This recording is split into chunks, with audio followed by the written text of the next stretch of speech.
All right, so let's just jump into the buzz monitor itself. All right, and again, a lot of information is being provided to you on the initial screen. So this is the summary screen, and I'm going to walk you through from top to bottom. So up top, you can see the timeline. Right now, it's specified. Recall that this query was run going back to 2012. It's presenting results from the beginning of 2015 through today. And so this timeline, the yellow timeline, is what's going to allow us to make changes to the date range that's specified. So if I want to include going back all the way to January 1st, 2012, I can drag that timeline back. The information is going to be processed. You can see over a little more than almost a 4 or 5 year period, we've got 40 million posts. But let's just restrict what we're looking at to a little bit more recent. So I'm going to put it back to January 1st, 2015. And so we can quickly change the timeline that we're looking at. And so if you want to be focused on what's happened very recently, it's easy enough to say, let's look at the last week, the last month, the last quarter. If we want to do year-over-year comparisons, we could look at November 2015, compare that to, let's say, November 2016. All right, so that's the timeline that we can use. You'll see on our summary screen, we first get a measure of volume. And so we can see what the general level of volume looks like. So for Starbucks Post, it seems to hover 10 to 20,000, it seems.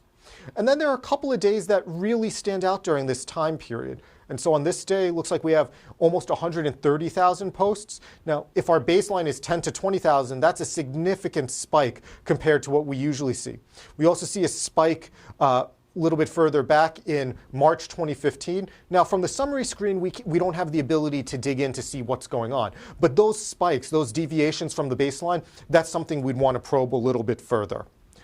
As far as where the data is coming from, 94% of the posts coming from Twitter, a small fraction coming from forums, blogs, Facebook, and comments accounting for a very small fraction.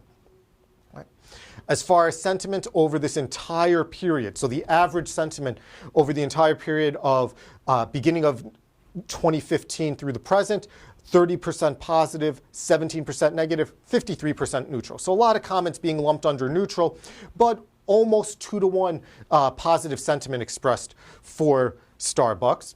And then next to the overall average, we see the timeline. So how has this sentiment changed over time?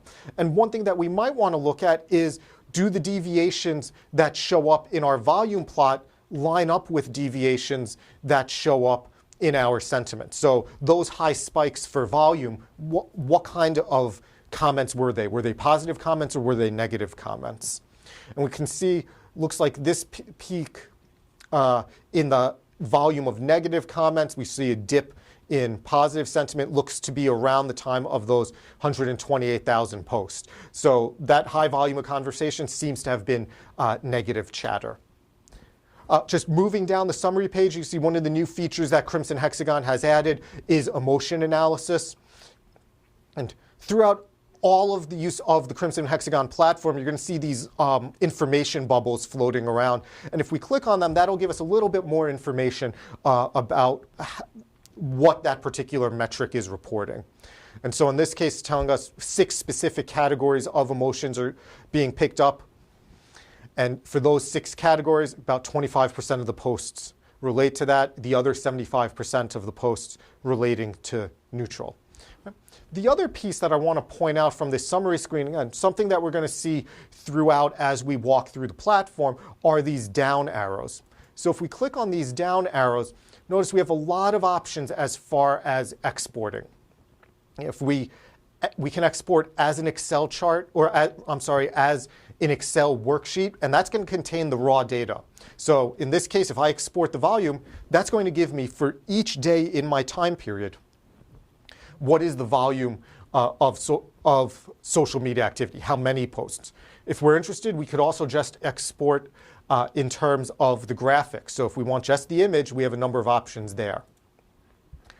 Same idea, if we're looking at sentiment, we can export Excel or the image. So most of what we're going to do to pull data out of Crimson Hexagon, we're going to download the Excel files and then do some of our advanced analysis using those Excel files. All right, so that's our summary tab. And on the left, you see all of the tools that are designed for the Buzz monitor. And so let's just take a glance through each of these. So if we go down into the sentiment tab, notice the way that this layout is constructed. So we have a choice of viewing the total volume of posts or in terms of proportion. Now this is looking at sentiment. And so right now we're using stacked bar charts to display the sentiment. If I'm primarily interested not in how many posts are positive, neutral, or negative, I might click on proportion, and that's going to change the perspective. So instead of looking at in terms of the volume, the number of posts, we're going to look at what fraction of posts on a given day. So that's one way that we can switch the view. Another way that we can switch the view is in terms of the level of aggregation. Now, I'm a big proponent of using the most granular data that's available to you. And so in this case, the most granular data that we have available to us is daily. Right? And so we can click on daily now rather than lumping posts together that, let's say, occurred within the same week or the same month. We get a much more nuanced perspective. And of course, you've got options for, do you want to look at it as a line chart or an area chart or a bar chart? Right? So again, we have our download option. Do you want to download the image or the Excel file? This is one of the cases where we probably want the Excel file. Right. Now you can see, if we look at that day that had the very high level of volume and click on it, we're able to pull up a sample of the posts from that particular day. All right, so in this case, it was November 10th. These are the basic positive posts because I had clicked on the green portion of the bar. If I clicked on, let's say, the red portion of the same day, I would get the negative posts corresponding to that particular day. All right, so these are the negative posts. Now this is giving us the post list. We can take a sample of what the posts are. We could also look at just the word cloud, something we'll take a look at in more detail in a little bit. But this giving us just the general reflection of what are the most commonly used words on November 9th that are in negative posts. We see the words red, cup, Christmas, complain, Christian. And so this likely having to do with the cups that Starbucks began using for the holiday season that caused a little bit of an uproar on social media and was covered by mainstream news. Right? And so from the sentiment screen, we can dive a little bit deeper by drilling down and looking at the positive comments, looking at the neutral comments, looking at the negative comments. Right. Now, if we wanted to look at the proportion focusing on that particular day, we'll see how that share changed. Before we do that, let's take a look at what the other day where we see this spike was. And we'll go over to the word cloud to do that as well. So high volume, what were people talking about? Looks like the hashtag race together. That's Starbucks getting involved in kind of more of a social movement, trying to encourage conversation. So including that hashtag on the beverages that it was serving. So we see 2 days that have spikes in volume. Well, the stacked bar charts, one of the downsides is it might be a little bit more difficult to see how the share of sentiment shifted during those days. So if we click on the proportion, that's going to make it a little bit easier for us to visualize. And so when we look at the proportion, we see in terms of the changes, look a little bit different. So the majority of the comments around the red cup, there was a spike in negative sentiment, whereas the spike that we saw in terms of the hashtag race together seems to have been a spike in positive sentiment. So we can see how these different events have affected both positive and negative sentiment. Right. As I mentioned, the emotion tab, new addition to Crimson Hexagon, picking up on different types of emotion over time and the same types of features. So we can view in terms of proportion daily, we can download this data, and the majority of these comments coming in as neutral. Right. So that's looking at sentiment, one of the more popular social media metrics that's reported. Let's also drill down now into the metrics section. Now, one of the nice things with sentiment is you're really getting two metrics for the price of one. You get both the sentiment and the volume.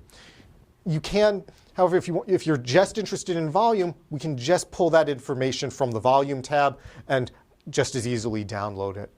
The other ways that Crimson Hexagon slices the data or allows you to slice the data is by day and time, by content source. So let's take a look at those. So if you want to see when does the conversation peak, well, if we're looking at the time of day, we seem to have a lull in conversation about Starbucks in the early morning hours. Seems to hit its peak around 10, 11 a.m.